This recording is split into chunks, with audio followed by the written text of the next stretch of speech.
Bueno, hay una maldición, pareciera por lo menos en la ciudad de Lambaré. Por alguna razón, casi todos los intendentes que asumieron, al menos desde la era democrática, tuvieron alguna imputación. Uno de ellos incluso fue a la cárcel. Y al parecer, Armando Gómez, así como está la cosa, evidentemente va a continuar con la tradición. Esta es la escalera dentro de la municipalidad de Lambaré que lleva a la oficina del intendente, actualmente ocupada por Armando Gómez, pero anteriormente también por Roberto Cárdenas.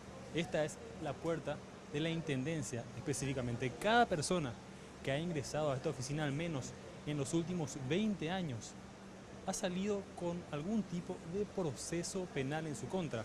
No sabemos si es una maldición o qué es lo que ocurre con esta oficina en particular, y es lo que queremos averiguar en el siguiente material.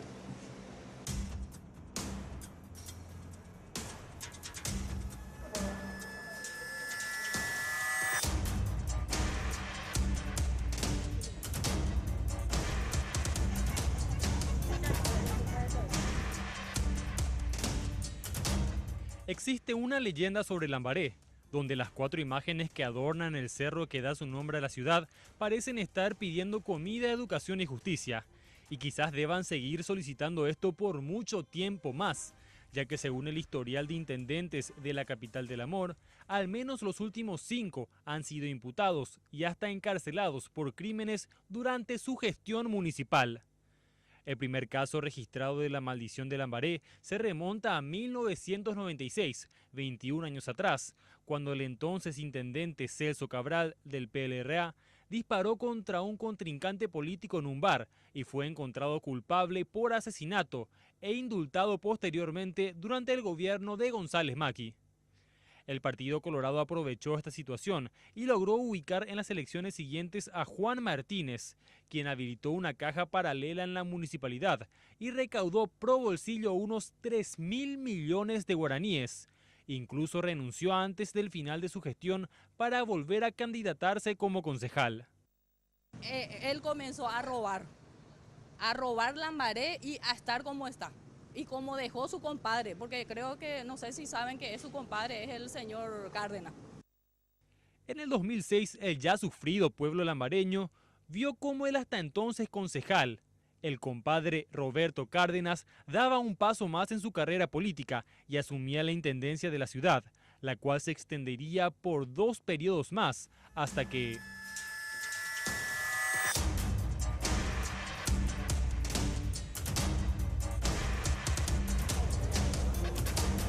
Porque casi se muere todo nuestro hijo en el Colegio Nacional de Lambaré. Eso a mí me duele hasta ahora, el corazón. El derrumbe de un colegio construido con dinero del Fonacide daría fin a su carrera política y develaría varios hechos, por los cuales hasta el momento la causa se mantiene abierta. Ellos hicieron transferencias desde el año 2010 a 2015 por más de 8.700 millones cuyo destino no fue determinado. Esas transferencias están prohibidas por la ley, además de eso, no fueron justificados hasta el momento. Tras todos estos años, uno podría creer que los lambareños ya habrían aprendido de sus errores, pero en el 2016 votaron por Armando Gómez, un empresario cuya esposa enfrenta procesos abiertos en el ámbito privado por estafa. Según los votantes, realmente no había demasiado de dónde escoger. No tuvieron luego tanta opción para elegir, era elegir el menos peor nomás, o sea que muy lejos no creo que vaya, ni que mejore tanto ahora. No hace nada por la ciudad. Mira, hace 8 días nomás que cambió el foco de 40 nomás le pone y mira, ya no anda más otra vez. Cada 8 le cambia. Armando Gómez cayó rápidamente en la maldición que también afectó a sus antecesores y según la fiscalía no habría pasado más de un mes desde que asumió el cargo para que incurriera en un hecho de corrupción, la construcción de un puente presuntamente sobrefacturado. Tenemos 2 informes técnicos que se realizan contratados por los concejales, por 6 concejales, tenemos que la empresa, o sea, la obra alcanzó aproximadamente entre 350 y 360 millones nada más, o sea, tendríamos una sobrefacturación de aproximadamente 600 millones en ese puente.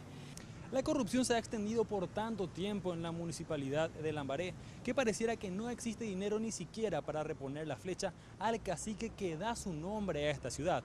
Pero como debemos ser objetivos, no podemos pensar que realmente exista una maldición en esta oficina, sino que la maldición se la cargan los mismos ciudadanos que elecciones tras elecciones votan a las personas que no cuentan con las mejores referencias. Mauricio Durán, Red Guaraní.